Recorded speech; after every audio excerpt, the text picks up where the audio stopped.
Hello mga kamami, ituturo ko nga po sa inyo kung paano po ako nag-edit at para hindi po tayo ma-copyright. Ito nga po, tapusin nyo ang aking video. Naway magustuhan nyo, don't forget to share and follow. Ito na nga mga kamami ang ating unang tutorial sa pag-edit ng aking video. Kung paano ko nga po in-edit, please watch this.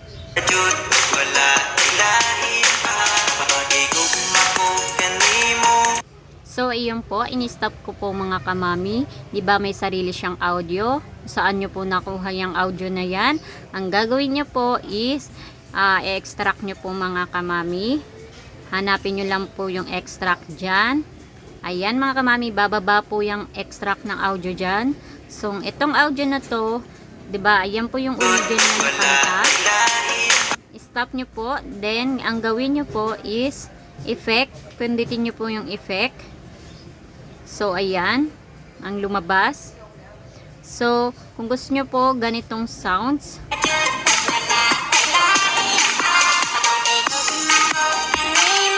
or ganito po,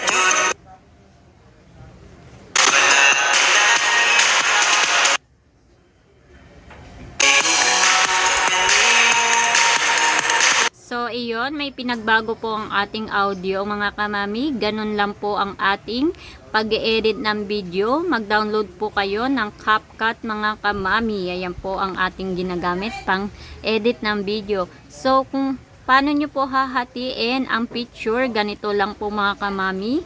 Split lang po. May makikita po kayo dyan. I-split nyo lang po. Kagaya ng ganyan. So, ganyan po. I-split nyo po yan. Kung gusto nyo pong i-delete tong nasa harapan, magdi-delete lang po kayo, ganyan. Ganyan. Yan, ganyan lang po mga kamami ang ating pag-e-edit. Pero kung gusto nyo pa pong dagdagan, marami pa pong ibang effects dyan. Merong text, audio, edit, overlay, effects. Marami po kayong pagpipilian dyan sa may CapCut. Then kung gusto nyo po maglagay ng text, ganito lang po.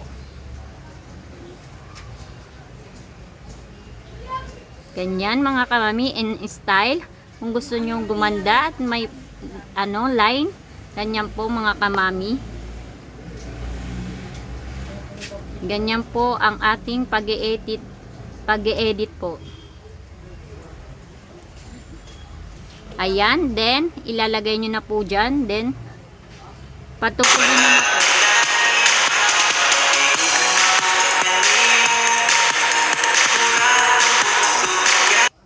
So mga kamami, kung nagustuhan nyo po ang ating video, don't forget to share and follow. Yan po ang ating unang tutorial kung paano po tayo mag-edit. God bless po mga kamami!